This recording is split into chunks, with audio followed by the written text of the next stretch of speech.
Corona ಸೋಂಕಿನಿಂದ ಬಳಲ್ತಾ ಇದ್ದ ಮಹಿಳೆಯೊಬ್ಬರು ವೆನ್ಲಾಕ್ ಆಸ್ಪತ್ರೆಯಲ್ಲಿ ಮೃತಪಟ್ಟಿದ್ದು, ಕುಟುಂಬಸ್ಥರು ಅಲ್ಲಿನ ವೈದ್ಯರ ನಿರ್ಲಕ್ಷ್ಯದ ಬಗ್ಗೆ ಆಕ್ರೋಶ ವ್ಯಕ್ತಪಡಿಸಿದ್ದಾರೆ.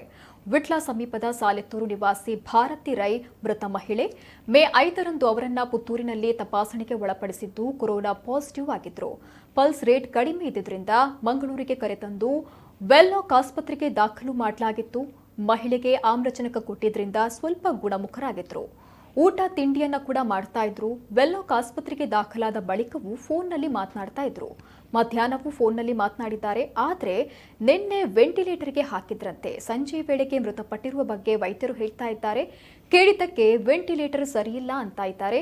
ನಾವು ಡ್ಯೂಟಿ ಡಾಕ್ಟರ್ ಇಬ್ಬರೇ ಇರೋದು, ಎಲ್ಲವನ್ನ ಸಂಭಾಳಿಸಬೇಕು ಅಂತ ಇದ್ದಾರೆ ಎಂಬುದಾಗಿ ಮೃತರ ಸಂಬಂಧಿಕರು ದೂರಿದ್ದಾರೆ. ಸಂಬಂಧಿಕರು ಅಲ್ಲಿನ ವೈದ್ಯರ ವಿರುದ್ಧ ಆಕ್ರೋಶ ವ್ಯಕ್ತಪಡಿಸಿದ್ದು ತರಾಟೆಗೆ ಎತ್ತಿಕೊಂಡಿದ್ದಾರೆ. ಪೊಲೀಸರು ಸ್ಥಳಕ್ಕೆ ಆಗಮಿಸಿದ್ದಾರೆ. ಅಲ್ಲದೆ ಮಂಗಳೂರು ಶಾಸಕ ವೇದವ್ಯಾಸ್ ಕಾಮತ್ ಕೂಡ ಆಸ್ಪತ್ರೆಗೆ ಬಂದಿದ್ದು ವೈದ್ಯರ ಜೊತೆ ಮಾತುಕತೆಯನ್ನು ನಡೆಸಿದ್ದಾರೆ. ವೆಂಟಿಲೇಟರ್ ಸಮಸ್ಯೆಯಿಂದಾಗಿ ಮಹಿಳೆಯ ಸಾವು ಆಗಿದೆಯೇ ಎನ್ನುವ ಬಗ್ಗೆ ಪೊಲೀಸರು ಮತ್ತು ಜಿಲ್ಲಾಡಳಿತ ತನಿಖೆಯನ್ನು ನಡೆಸಬೇಕಾಗಿದೆ.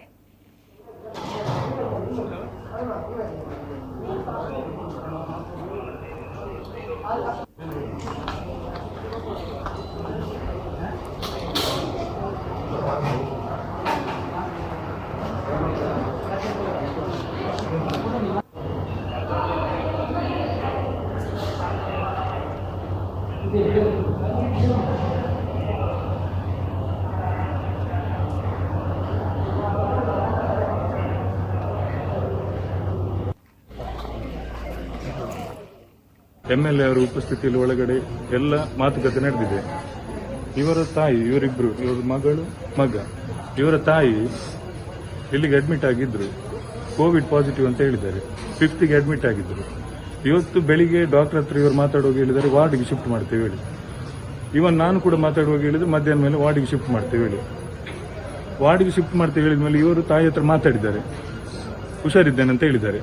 ಮಧ್ಯಾಹ್ನ ಹುಷಾರಿದ್ದೇನೆ ಅಂತ ಹೇಳಿದ ಮೇಲೆ ಐಸಿಯು ಇಂದ ಶಿಫ್ಟ್ ಮಾಡುವಾಗ ನಿಮ್ದು ಸಿಗ್ನೇಚರ್ ತಕೊಂಡು ಶಿಫ್ಟ್ ಮಾಡ್ತೇವೆ ಅಂತ ಹೇಳಿದ್ದಾರೆ ಡಾಕ್ಟರ್. ಇವರು ಇಲ್ಲೇ ಇದ್ರು. ಅವರದ್ದು ಮಗ ಮತ್ತು ಮಗಳು ಅವ್ರ ಗಂಡ ಇಲ್ಲೇ ಇದ್ರು. ಇವರಿಗೆ ಇನ್ಫಾರ್ಮೇಶನ್ ಕೊಡದೆ ಐಸಿಯು ಬೆಡ್ ಇಂದ ಲಿಫ್ಟ್ ಮಾಡಿದ ತಕ್ಷಣ ವಾರ್ಡಿಗೆ ಹಾಕಿದ್ದಾರೆ.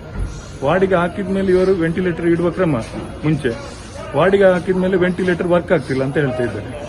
ವೆಂಟಿಲೇಟರ್ ವರ್ಕ್ ಆಗಿದೆ. ವೆಂಟಿಲೇಟರ್ ರೆಡಿ ಮಾಡುವ ಸಮಯದಲ್ಲಿ ಅವ್ರದ್ದು ಪ್ರಾಣ ಹೋಗಿದೆ. ಅದನ್ನು ನಾವು ವಿಚಾರಿಸಕ್ಕೋಸ್ಕರ ಎಂಎಲ್ಎ ಅವರನ್ನು ಕರೆದು ಇವರು ಮಗ ಅಂತ ಗೊತ್ತಿಲ್ಲದೆ ಡಾಕ್ಟ್ರೇ ಇವರ ಹತ್ರ ಯಾರು ಹೊರಗಡೆ ಅವರಂತ ಹೇಳಿ ವೆಂಟಿಲೇಟರ್ ಸರಿ ಇರಲಿಲ್ಲ, ಹಾಗಾಗಿ ಪ್ರಾಣ ಹೋಗಿದೆ, ನಾನು ಹೇಳಿದ್ದೇನೆ ಅಂತ ಹೇಳ್ಬೇಡಿ ಹೇಳಿ. ಇವರು ಯಾರು ಹೊರಗಡೆ ಅವರಂತ ಹೇಳಿ ಮಗನ ಹತ್ರವೇ ಅವರು ಹೇಳಿಬಿಟ್ಟಿದ್ದಾರೆ ಡಾಕ್ಟರ್. ಯಾರಿಗೆ ಹೇಳಬೇಡಿ ಅಂತಾನು ಹೇಳಿದ್ದಾರೆ. ಆನಂತರ ಇವ್ರ ಮಗ ಹೇಳಿ ಗೊತ್ತಾಗಿದೆ. ಇವರ ಅವ್ಯವಸ್ಥೆ ಸರಿ ಇಲ್ಲದೆ ಪ್ರಾಣ ಹೋಗಿದೆ. ಮಕ್ಕಳು ಮತ್ತು ಕುಟುಂಬಸ್ಥರು ಅವರು ಇವತ್ತು ಬೆಳಿಗ್ಗೆ ಆರೋಗ್ಯಕರವಾಗಿದ್ದರು. ಸಾಯಂಕಾಲ ಈ ರೀತಿಯಾದ ಘಟನೆ ಬಗ್ಗೆ ನಮಗೆ ಯಾವುದೋ ಒಂದು ರೀತಿಯ ಸಂದೇಹಗಳಿದೆ. ಆ ಸಂದೇಹದ ರೀತಿಯಲ್ಲಿ ಅದಕ್ಕೆ ನಮಗೆ ನೆರವನ್ನು ಕೊಡಬೇಕು, ಅದಕ್ಕೆ ನಮಗೆ ನ್ಯಾಯವನ್ನು ಕೊಡಿಸಬೇಕು ಅಂತೇಳಿ ನನ್ನ ಹತ್ರ ಅವರು ಕೇಳಿಕೊಂಡಿದ್ದಾರೆ. ನಾನು ಈಗಾಗಲೇ ಸ್ಥಳೀಯ ಪೊಲೀಸ್ ಇಲಾಖೆಯ ACP ಮತ್ತು ಇನ್ಸ್ಪೆಕ್ಟರ್ಗಳನ್ನು ಕೂಡ ಇಲ್ಲಿ ಕರೆದಿದ್ದೇನೆ. ಒಂದು ಡಾಕ್ಟರ್ ನೆಗ್ಲಿಜೆನ್ಸಿ ಅಥವಾ ಅಜಾಗರೂಕತೆಯಿಂದ ಈ ರೀತಿ ಆಗಿದೆ ಅಂತೇಳಿ ಆದರೆ ಅವರಿಗೆ, ಆ ಮನೆಯವರಿಗೆ, ಸತ್ತಂಥ ವ್ಯಕ್ತಿಯ ಕುಟುಂಬಸ್ಥರಿಗೆ ಯಾವ ರೀತಿಯಲ್ಲಿ ನ್ಯಾಯ ದೊರಕಿಸಿಕೊಡಬೇಕು ಅಂತೇಳುವಂಥ ದೃಷ್ಟಿಯಲ್ಲಿ ಅವರ ಮನೆಯವರಿಗೆ ನೀವು ಕೂತು ನಿರ್ಧಾರ ಮಾಡಿಕೊಂಡು ಅದಕ್ಕೆ ಏನು ನಿಮ್ಮ ನಿರ್ಧಾರಗಳಿದೆ ಅದಕ್ಕೆ ನಿಮಗೆ ನ್ಯಾಯ ದೊರಕಿಸಿಕೊಡುವಂಥ ದೃಷ್ಟಿಯಲ್ಲಿ ನಾನು ಶಾಸಕನಾಗಿ ಸಂಪೂರ್ಣವಾಗಿದ್ದೇನೆ. ಯಾರೇ ಅದರಲ್ಲಿ ಮುಂದಿನ ದಿನಗಳಲ್ಲಿ ತಪ್ಪಾಗಿದೆ ಅಂತೇಳುವಂಥದ್ದು ಕಂಡು ಬಂದಲ್ಲಿ ಅವರ ಬಗ್ಗೆ ತೀಕ್ಷ್ಣವಾದ ಕ್ರಮವನ್ನು ಕೂಡ ವಹಿಸಿಕೊಳ್ಳುವಂಥ ರೀತಿಯಲ್ಲಿ, ಯಾಕಂದರೆ ಬಿಕಾಸ್ ಆಫ್ ನೆಗ್ಲಿಜೆನ್ಸಿ ಯಾರಾದರೂ ಜೀವ ಹೋಗಿದೆ ಅಂತ ಹೇಳಿದರೆ ಅದಕ್ಕೆ ಕಾನೂನಿನ ಕ್ರಮವನ್ನು ತೆಗೆದುಕೊಳ್ಳುವಂಥ ಕೆಲಸ ಕಾರ್ಯಗಳನ್ನು ಕೂಡ